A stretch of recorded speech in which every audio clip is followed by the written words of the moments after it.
Korku her zaman bir yüz taşır.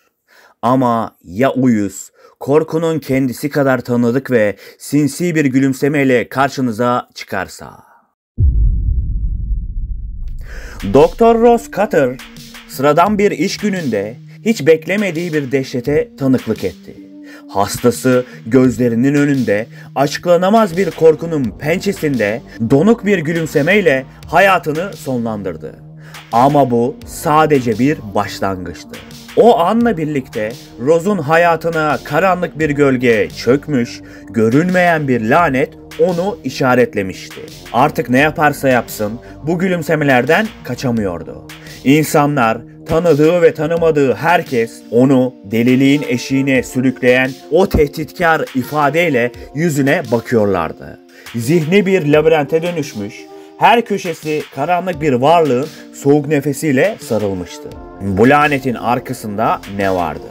Bir hastanın çaresiz çığlığından çok daha fazlası. Rose'un karanlık köklerine inmeye, geçmişte gömdüğünü sandığı travmalarla yüzleşmeye cesareti var mıydı? Çünkü burada sadece korku değil, geçmişin hayaletleri de peşindeydi. Ve en kötüsü, zamana karşı verdiği bu mücadelede kaybetmek sonsuz bir dehşet anlamına geliyordu. Çünkü bu gülümseme yalnızca bir ifade değil, bir ölüm davetiyesiydi. 2022 yılında çıkan Smile filmi, gülümseyerek nasıl korkutulduğunu resmen izleyicilere bir tokat gibi çarpmıştı. O halde filme söz edilen, kafalarda soru işareti bırakan yaratık hakkında teorileri masaya yatıralım ve bu etkileyici filmin şimdiye kadar anlatılmayanları neymiş? Gelin birlikte bir bakalım.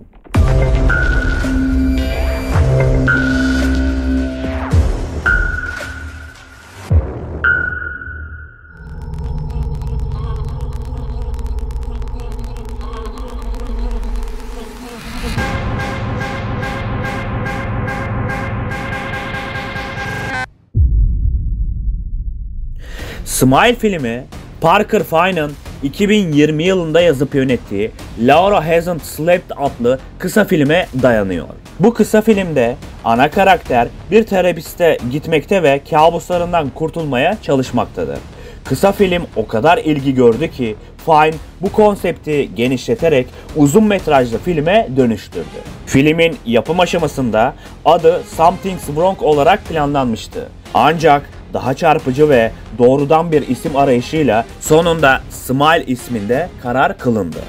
Filmin en unutulmaz sahnelerinden birçoğu karakterlerin grotesk ve rahatsız edici hareketlerle gülümsemeye başladığı anlardı.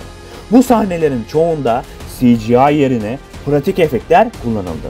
Örneğin bazı oyuncuların yüz ifadelerini abartılı şekilde bozmak için makyaj ve ışık oyunları tercih edildi. Yönetmen Alfred Hitchcock'un eserlerinden ve özellikle Sapık filminden ilham aldığını belirtti. Smile'da da tıpkı Hitchcock'un klasik korku filmleri gibi izleyiciyi beklenmedik anlarda gafil avlayan bir gerilim atmosferi yaratmayı başardı. Film tanıtımı sırasında sinemalarda oturup kameraya doğrudan gülümseyen insanlar kullanılarak viral bir reklam kampanyası yapıldı.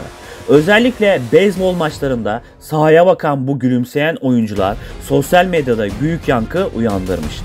Yönetmen filmin temel temasını oluştururken insanların bilinçaltındaki en derin korkuları üzerine yoğunlaştı. Fine'e göre en korkutucu şey kontrol edemediğimiz ya da anlam veremediğimiz olaylardı. Bu yüzden filmde doğaüstü bir tehdit ile kişisel travmalar birleşmeler izleyicinin de onun zihinsel dengesizliğini hissetmesini sağlıyor. Film boyunca kullanılan renk paleti sahnenin tonunu belirlemede önemli bir rol oynuyordu. Özellikle sarı ve soluk mavi tonları hem huzursuzluk yaratıyor hem de karakterlerin duygusal durumlarını ifade ediyordu. Filmdeki gerilim hissini arttırmak için ses tasarımı titizlikle yapılmıştı. Rose'un paranoyası artarken duyduğu fısıltılar ve ani sesler izleyenleri de karakterle birlikte aynı dehşet seviyesine taşımaktaydı. Seslerin birçoğu insan sesine benzer ancak tanımlanamaz şekilde tasarlanmıştı. Smile filminin ilk kurgusu sinema versiyonundan yaklaşık 40 dakika daha uzundu. bu versiyonda Rose'un geçmişine daha fazla odaklanan sahneler vardı. Ancak bu sahneler izleyici temposunu yüksek tutmak adına final versiyonunda çıkarıldı. Film boyunca dikkatli izleyiciler için birkaç easter egg gizlendi. Örneğin Rose'un evindeki duvar kağıtlarında belli belirsiz insan yüzleri görülebilmektedir. Bu detaylar Rose'un yalnızca laneti değil, kendi paranoyasını da beslediğini ima ediyor. Filmin final sahnesi ilk başta daha farklı bir şekilde planlanmıştı. Ancak Parker Fine izleyicilerin aklından çıkmayacak kadar etkili bir son yaratmak için bazı sahneleri yeniden çekti. Filmin final sahnesi özellikle teknik açıdan büyük bir başarı olarak kabul edilmektedir. Bu sahnede hem pratik efektler hem de CGI kusursuz bir şekilde birleştirilerek izleyenlere tüyler ürpertici bir deneyim sunulmuştur. Özellikle Rose'un son karşılaşması hem fiziksel hem de psikolojik bir dehşet sahnesi olarak akıllarda kalmaktadır ve izleyicilerde ters köşe etkisi yapan sahne olarak hatırlanmaktadır. Filmin temelinde yatan lanet aslında geçmiş travmaların nesiller boyu aktarıldığını ve kişisel acıların nasıl zincirleme bir şekilde başkalarına da zarar verebileceğini anlatmaktadır. Yönetmen bu laneti metaforik bir anlatı olarak tasarladı ve travmanın kişiyi nasıl ele geçirdiğini göstermek istemiştir. Şimdi gelin filmde anlatılan yaratık hakkında teoriler ve nereden geldiğine dair spekülasyonlar neymiş masaya yatıralım. Dostlarım, çok dikkatli izlemenizi ve dinlemenizi istiyorum. Videonun bundan sonraki dakikalarında filmde söz edilen yaratık hakkında bol bol teori ve bilgiler bulunmaktadır. Bu yaratık nedir? Nereden geliyor ve neden bu kadar korkutucu bir şekilde gülümsüyor? Bazı teorilere göre bu yaratık tarihten gelen bir lanet veya ritüel sonucunda ortaya çıkmış olabilir. Bu teoriyi destekleyen nokta yaratığın belirli bir sistemle çalışmasıdır. Korkuyu yayıyor, kurbanlarını öldürüyor ve zincirleme bir şekilde devam ediyor. Tarih boyunca bu tür varlıkların hikayesi hep karşımıza çıkmıştı. Bir başka güçlü teori ise yaratığın tamamen sembolik olduğu yönündedir. Yaratık kurbanlarının travmalarından beslenmektedir. Bu da onu bireylerin bastırdığı korkuların ve suçluluk duygularının bir yansıması haline getirmektedir. Adeta zihinsel acının vücut bulmuş hali gibidir. Peki bu yaratığın amacı ne? Bu sorunun da birkaç olası cevabı var dostlarım. Yaratığın kurbanlarının korkularından beslendiği fikri oldukça mantıklıdır. Onları sürekli bir dehşet içinde tutuyor ve bu korkudan enerji alıyor gibi görünmektedir. Asıl amacı da zaten o enerjilerle güçlenmesidir. Bir diğer amaç ise kendini sürekli olarak yeni kurbanlara aktarmasıdır. Hatırlarsanız filmde yaratığın bulaşıcı bir doğası olduğunu görüyoruz. Bir kurbanın ölümü lanetin bir başkasına geçmesine neden oluyor. Bu yaratığın hayatta kalma stratejisidir. Yaratığın kurbanlarını gülümsetmesi filmin en rahatsız edici detaylarından biriydi. Ama neden gülümsemeyi kullanmaktadır? Gülümseme genellikle mutluluğu temsil etmektedir.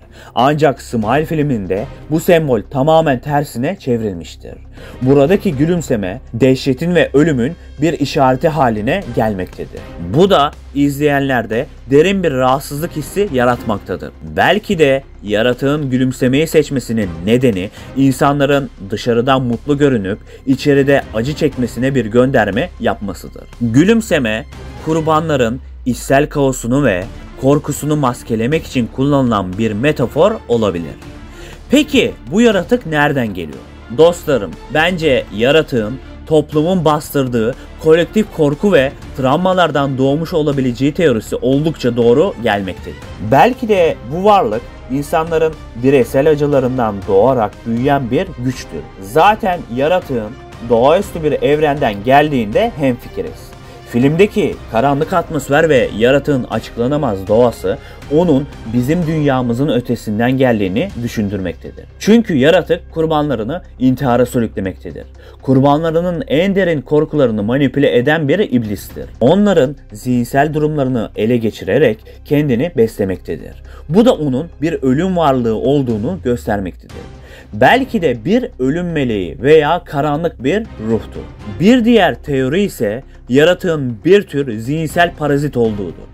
Korku yoluyla bulaşan ve bu şekilde hayatta kalan bir varlık. Smile filmindeki yaratık yalnızca korkutucu bir varlık değil, aynı zamanda derin bir sembolizm taşımaktadır. Şöyle ki yaratık bireysel travmanın çevresine nasıl yayıldığını temsil etmektedir. Rose'un yaşadıkları yaratığın bu travma döngüsünü nasıl kullandığını açıkça göstermektedir. Rose'un yardım çağrılarının ciddiye alınmaması toplumun ruh sağlığı konularına yaklaşımındaki eksikliklerine güçlü bir eleştiri getirmektedir. Sizce Smile filmindeki yaratık tam olarak nedir? Bir iblis mi? Bir metafor mu? Yoksa çok daha farklı bir şey mi? Düşüncelerinizi yorumlarda paylaşmayı unutmayın. Videonun beğeni sayılarına ve yorumlarının çokluğuna göre ilerleyen zamanlarda Smile 2 filminin bilinmeyenlerini anlatırken yaratıkla ilgili daha farklı teorileri sizler için araştırmaya çalışacağım dostlarım. Daha araştırılmaya bekleyen çok film var. Ben Kapital Burak.